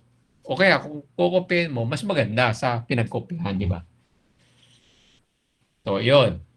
So, hindi na po pinagkopyahan. Yung reference. Dapat yung reference mo, mas maganda yung gagawin mo kaysa sa reference. So, continuing airworthiness. Sa FAR, wala silang continuing airworthiness. Pero sa EASA, meron silang continuing airworthiness management organization or CAMO. Okay? Yan ang tinatawag na Part 145, 145 lang, pero Part M. Sub-parts lang yan, Part M. Yung Part M na yung Continuing Airworthiness Management Organization. Dito sa atin, may mga malalaki tayong airline na nagme-maintain ng sarili lang aircraft fleet. Yung aircraft fleet na yan, minemaintain niya ng mga engineer based on Continuing Airworthiness Management Organization ng EASA. Pero, sa PICAR, wala tayong CAMO. Kasi yung pinag-referensya natin, walang CAMO. So, wala tayong CAMO. So, ano mangyayari ngayon? Kunyari, meron kang Continuing Airworthiness Management Organization, tapos nagmamanage ka ng aircraft, lahat ng approval niyan should pass through sa EASA. EASA ang magbabasbas sa'yo para ma-okay yung Continuing Airworthiness Management Organization, CAMO. Wala tayo niyan. Okay? Katulad yung yung isang kasama ko, may China airline na lumanding rito and of course, they have to work on it overnight. Then, nung overnight na yan, meron tayo kasi continuing Airworthiness Management Organization. Pero wala yan sa CAAP. Sa Philippine Civil Aviation Regulation, wala tayong ganyan. So, siyempre, inano na, release to service, RTS, binigyan ng RTS na ng engineer, pero ayaw papali pa rin kasi wala siyang certifying agency na EASA rated. So, dumating ngayon yung in-check, okay, na EASA rated. Pagdating, pumunta ng opisina, kinuha yung papel, pinirmahan. Hindi naman pumunta sa aeroplano. Hindi siya pumunta sa aeroplano. So, ibig sabihin, certified niya yung workmanship ng mga Pinoy. Yung problem, hindi pwedeng pumirma. Pero doon mismo sa loob, pinirmahan na. Kasi doon ginawa eh. Pero yung releasing niya, inapprove pa nung China, ng Chinese. Okay? So, sabi nga sa akin, sabi niya, pre, pagdating ngayon, hindi man natin hindi aeroplano, hindi pinunta sa hangar, pinirmahan din, namasyal na. So, yun, namasyal. So, yun. So, kulang, no? So, may kita nyo rito, bakit tanong nyo, sir, sa income natin? Wala nga, di ba? Hindi yan nakalagay. I don't know kung may amendments na nila o insertion. Okay? So, training organization. Okay, so Part 66, Part 147. Part 147, the same rin eh. Okay, sa maintenance, 145. Sa school, 147, training school. Part 66, 147. Pag 147 ka, dapat Part 66 yung tao mo. Pag yung tao mo, Part 66, dapat yung organization mo, Part 147. Pag Part 65 ka, dapat 145 ka. Pag 145 ka, dapat Part 65. Yung maintenance. Maintenance technician. Okay? Ito is school 2 eh. Okay? So, yan. Training organization requirements. Dito sa atin, meron tayo yan. Kung part 2 ka, dapat part 3 yung organization. Kung part 3 yung organization, dapat part 2. Ang baba, di ba? Ang layo ng number. Design organization. Sa European Union kasi, pagka pumunta ka nasa European Union ka, pagka nag-design ka ng aeroplano, from day 1, kailangan nakikita yan ng design organization. Then of course, you have your European Technical Standard Order na susundin mo sa design mo ng aircraft. Habang tumatakbo yung design mo ng aircraft, then natapos yung design mo ng aircraft, a-approvehan yan. So pagka na-approvehan yan, yung ibibigay yan is Design Organization Approval. Pagka na-approvehan yan, bibigyan ka ng Production Organization Approval. So ibig sabihin, after approving your design, Production Organization Approval, magmamanufacture ka na ng aeroplano. Prototype ka na, magpo-prototype ka na. So yan, ganyan sila katindi. Now ito, sa EASA, meron sila. Sa FAA, wala. FAA, wala. Katulad yan. Yung FAA kasi, meron niyang meron niyang aeroplano ng China, di ba? Yung C-121 ba yun? Yung, then of course, minanufacture ng China, pero hindi niya maipa-certify sa EASA kasi hindi siya dumaan sa DO, sa Design Organization. So, hindi ka sumunod sa Design Organization from day 1 hanggang natapos mo yung design, hindi ka nakabigyan ng Production Organization. Kaso tapos na yung aeroplano nung ni-roll out sa hangar. So, hindi na ibinigay nila ngayon in-apply nila sa Boeing, lalo hindi sa approve. Siyempre, business eh. Siyempre, kompetensya pag in-approve mo yan, di ba? Ito, totoo lang. Kompetensya yan. Katulad Cebu Pac. Yung Cebu Pac kasi, makikita natin, Airbus lahat yung niyan. Airbus yung aircraft niyan. Binitawan nila yung 737 dati.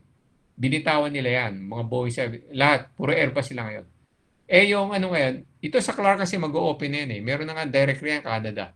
Clark Canada at saka maglilipad yan Clark US. So, nag-apply yung Cebu Pac ng ruta. Manila to US, direct flight. Okay?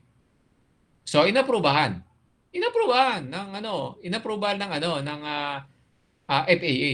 Inaprubahan. Pero, in one condition, kailangan bumili sila ng Boeing na aircraft. So, bumili sila. Yung 777 at saka 787 yata. Yung 737 parang hindi. So, bumili sila ng Boeing 777. 777 at saka 787. So, yun ang business, di ba? Siyempre, pag ako, Babiyahe ka dito eh, tapos gagamitin mo, hindi ka man lang bumili ng product ko, di ba? So, dapat bumili. So, ngayon, once they start the flight no, to the US, dalawa yung aircraft nila. Hindi na sila commonality of fleet, no? Combination of fleet na. So, meron na silang Boeing at saka meron na silang Airbus. So, ibig sabihin, yung mga rating ng mga tao roon, dalawa rin. May rating siya sa Boeing, meron siyang rating sa Airbus. So, business, di ba? Business eh. Business as usual, di ba? Okay, ito nga yung EASA. Makita mo EASA, aircraft category A to E. So, we have maneuvering speed, VA. Alam niya na, VA. Maneuvering, range of speed, range of final approach, maximum speed for intermediate missed approach, maximum speed for final missed approach, and typical aircraft in this category. So, let's say nag-apply ka ng dito, pumasok yung category mo sa B, so letter D ka. So, yan ang specific sa EASA. Makikita mo, pag nag-design ka, kaya nilang ilagay kung anong category yung aircraft mo. Yan. Siyempre, itetest flight pa yan para may paso kung anong category. Okay? So, ang bigat, di ba? Kanina sa FAA, walang ganito eh. Kasi luma na yung FAA. EASA kailan lang? 2003, di ba? 2003 lang sila. Yung 1930s pa, di ba? So, ibig sabihin, luma na yung na. Pero, very good reference. No? Kaya na, siyempre, enhance yung EASA. Enhance talaga, di ba? So, production organization, alam na natin yan. So, we have supplemental type certificate and of course, type certificate. So, yung supplemental type certificate, kunyari, magkakaroon ka ng minor changes no, or minor repair sa aircraft, hingin ka ng supplemental type certificate para magawa mo yung repair. Now, dito sa atin, meron tayong mga aircraft ito na Airbus. Kunyari, merong gagawing repair, gumagawa niyan engineer na Pinoy. Pero yung engineer Pinoy, ipapadala niya yung design ng repair sa EASA or sa Airbus. Yung Airbus ngayon, titingnan niya. Pag inaprubahan niya yan, you don't need to bring the aircraft to Toulouse, France para i-repair. I-repair yan dito mismo sa atin. Kasi yung mga airline natin ito is AMO, Approved Maintenance Organization. So they can maintain, they can repair yung mga kung may damage yung aircraft, no? But of course, the repair should be with approval from the aircraft manufacturer. And that is what you call supplemental type certificate. So, papasok tayo yan. Sasabihin mo, sir, may STC din ba sa TC sa sa Philippine Civil Aviation Regulation? Meron din yan. Okay. You know guys, atmosphere pa lang tayo, ang dami na nito. Sabihin ko sa inyo, kulang-kulang tong semester na to eh. Kasi kung isasama pa natin yung sa taas, yung mga space sa law, marami yan. Bigyan ko yan ng sa space kasi meron na nauna riyan. And they have already an alliance. Sa taas may alliance riyan. Una-una may babayaran ka riyan eh. May mga membership yan. Alam mo yan, may mga membership riyan. Kasi once na-deploy ka ng maliit na rocket rod, magkakaroon ng debris. Hindi naman returnable yan, hindi bumabalik. Pag nag-orbit na yan doon, naging garbage yan, pakalat-kalat yan sa space, may binabayaran yan. No? But accordingly, nabasa ko yan, may binabayaran pero wala naman sinabi na collector, di ba? Sabi niya, pag nagbayad ka, somebody is collecting the debris, di ba? Paano dinidispose? Walang ganun eh. Kasi problema yung debris na yan, no? Kunyari, lumilipad ka ron, bigla kang tumama sa iyo, di ba? So yun, di ba? Yung problema kasi, di ba, meteor yung tumatama usually sa mga pelikula, di ba? Pero ito mahirap eh, baka debris, no? Baka yung debris mas malaki pa sa spacecraft mo, di ba? So, wasak yan, di ba? So, yun. So, wala pa tayo ron. Don't expect na i-discuss natin yun kasi yung discussion natin, civil aviation regulation lang. At saka yung professional ethics, no? Pero wala naman sinabing So, sabi nga, may mga nauna na rin. Siyempre, signatory rin siguro. Siyempre, US, Russia, na rin yan. China. Okay? Ewan ko lang yung Pakistan, India, kasi nag-explore na rin yan eh. So, yun, lawak. Di ba, may parang sindikato na rin, di ba? Pupunta ka rito, bayad ka.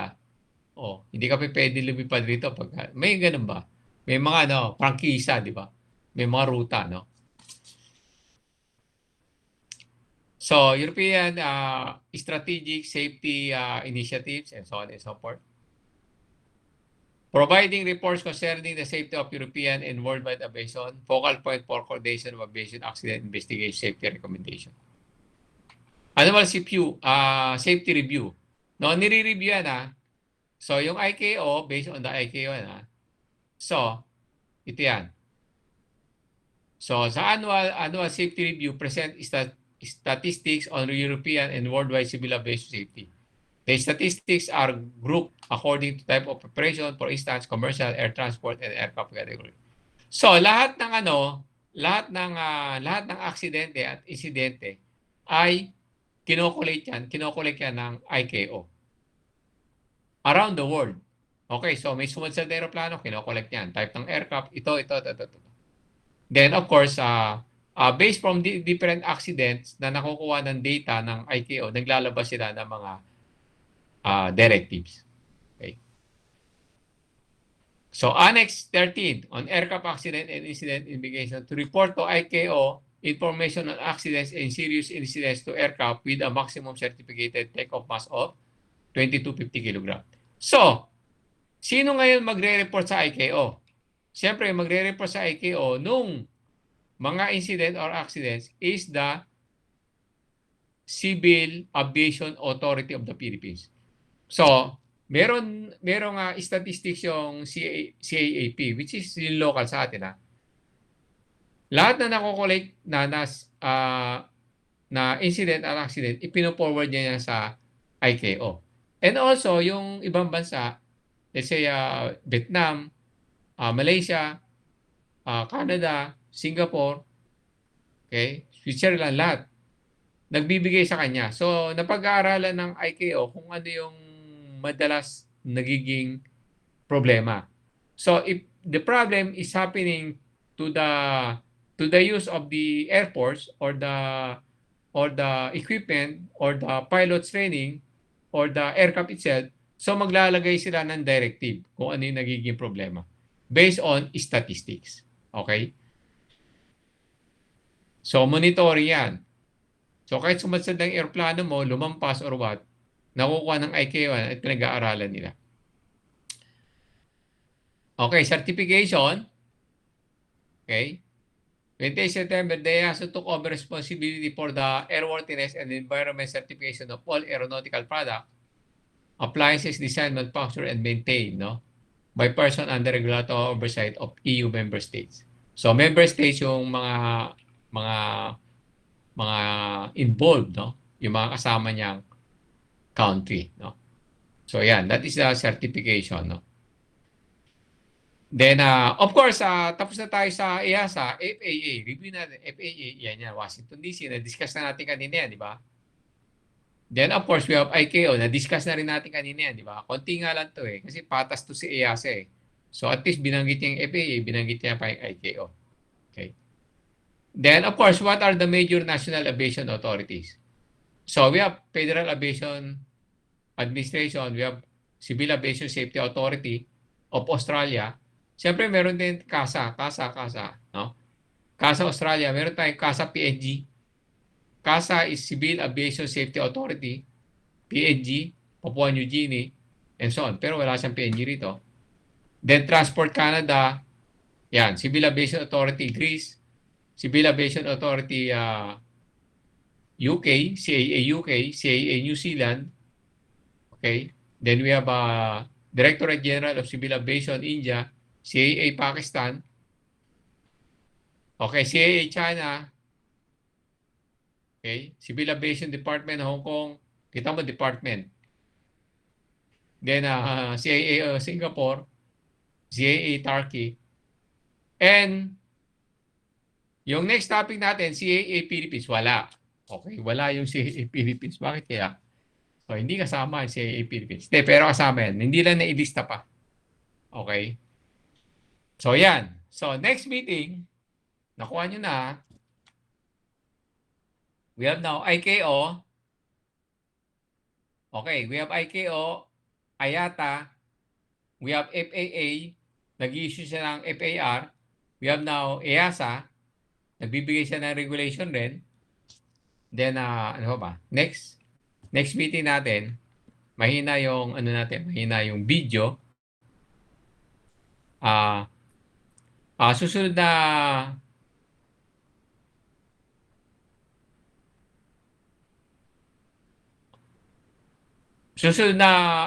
discussion natin is PCAR, Philippine Civil Aviation Regulation. So, gusto ko nang ipakita kaya ang dami niyon hanggang part 1 to part 18. Okay, so isa-isa natin. Yung issue lang natin ito, kapag hindi natin natapos yung discussion kasi 2 hours lang, ano ko na, naka-stop 2 hours lang tayo. Pag hindi natapos, it is now a reading material. Okay? So as I've said, more on summary lang ibinibigay ko sa inyo kasi kung batas kasi ito Pag ito, himay-himay natin, maubos yung time natin. Considering na ang lawak-lawak ng coverage. Although, malawak talaga. Kasi pinalawak ko Kasi hindi natin pwedeng i-set aside yung pinanggalingan na ICAO, FAA, at saka EASA. Sana naman na natin yung IATA, di ba? So, kasi mahirap pag nag-explain tayo ng PICAS, sabihin nyo, sir, hindi nyo may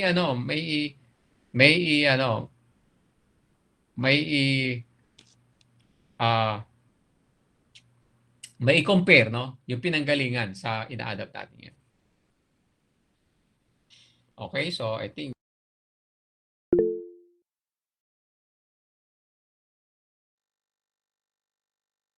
wait. Makaraig. Mark. Question po, sir. Hmm.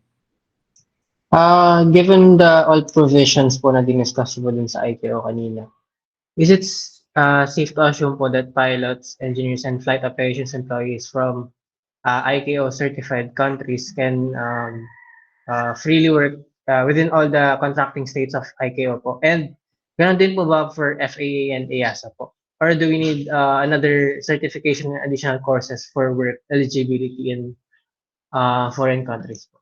Thank you po. Yeah, okay, Justin, no? Actually, yung ICAO is the umbrella. Pinaka-umbrella lang yan ang ICAO. But of course, the certification is being issued by the national authority. Katulad dito, kunyari, dito ka sa Philippines. Pag dito ka sa Philippines, kukunin mo na license rito is of course certified ng Civil Aviation Authority of the Philippines. Kung ikaw mechanic, ikaw piloto, ikaw flight attendant, lahat yan nag-undergo yan ng licensing sa Civil Aviation Authority of the Philippines. So, yung Civil Aviation Authority of the Philippines na license is of course reciprocity yan sa ibang bansa na member ng ICAO. Kunyari ikaw, license ka na aircraft mechanic, meron kang CAA Philippines. Pag lumipad kasi yung ibang bansa, ano yan? Ino-honor nila yan kasi CAA Philippines yan. No? Kasi yung CAA Philippines, Civil Aviation Authority of the Philippines, is of course, naka-calibrate yan sa regulation ng International Civil Aviation Organization. And this CAA Philippines is a national authority na binigyan ng ICAO, binasbasan niya yan ng authority para mag-practice ng profession. Now, tanong, dadagdagan ko, ano sir yung pagkakaiba ng license ng Civil Aviation Authority of the Philippines at saka yung Professional Regulation Commission? Yan, mabigat. Ganito yan. Kunyari, dalawa tayo. Ako, aero engineer. Ikaw, aircraft mechanic. Pero license ka ng Civil Aviation Authority of the Philippines. Kapantay niyan yung Civil Aviation Authority of Singapore, Civil Aviation Authority of Hong Kong, Civil Aviation Authority of Turkey, Civil Aviation Authority of China, and so on. Pag ikaw, pareho tayong pumunta sa Middle East, no? Pwedeng yung license mo, i-honor ka agad nung airline. Now, paano yung PRC ko? Yung PRC ko ngayon, yung problema. Kasi, yung PRC ko is Philippine Regulatory Commission, Professional Regulatory Commission ng Philippines. And that is only jurisdiction. Yung jurisdiction ng PRC ko is just Philippines. Now, anong gagawin ko ngayon? Pagdating ko sa ibang bansa, mag-a-apply ako ng equivalency. Mag-e-exam ako para ma-honor yung lisensya ko. Or sometimes, ginagawa ng ibang aero, kumukuha ng ka-apply license. O yun, malupit. Iba to. Pagka kumuha ako ng ka-apply license, pagdating ko roon, mayroon akong PRC license, tapos mayroon pa akong ka-apply license. So, absorb ako. Absorb. Yun. Pero hindi ka kukuha ng certification sa ICAO. Kukuha ka ng certification sa CAAP or Civil Aviation Authority of the Philippines. Yan. Now, kunyari, may rating ka. Meron ka CAAP Philippines na, no? The license ka aircraft mechanic. Gusto mo ngayon magtrabaho sa Airbus. Sa Airbus ngayon, magte-training ka ngayon sa Toulouse, France. Ipapadala ka ng airline para mag-training, para bigyan ka ng rating. Let's say mag-training ka sa Airbus 380. Pagdating mo rin sa Pilipinas, yun na, mangyayari sa'yo, aircraft mechanic ka, pero rating mo, Airbus 380. Yan, yung sinasabi na rating. Okay? Pero hindi ICAO yung nag-i-issue ng certificate, ha? Mother ano lang yan, organization lang yan na nagmo-monitor sa Civil Aviation Organization. Okay? Thank you po, sir. Okay, so I think I'll check the attendance. Yeah.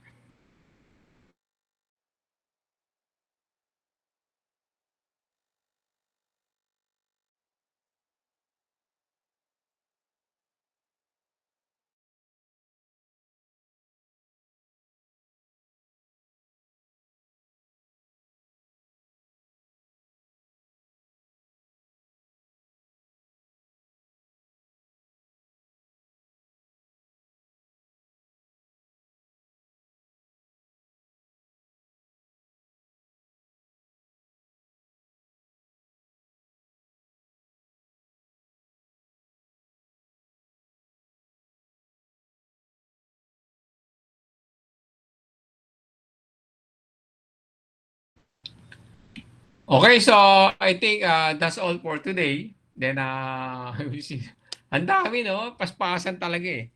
Ang haba nito, sabi ko, tapos ginawa pa. Kaya nagulat ako, 2 hours. Sabi ko po, ang haba nito. But of course, yung, as I've said, ICAO, FAA, at saka summarize na, magko-concentrate tayo sa regulation natin, which is yung CAAP-PICAR.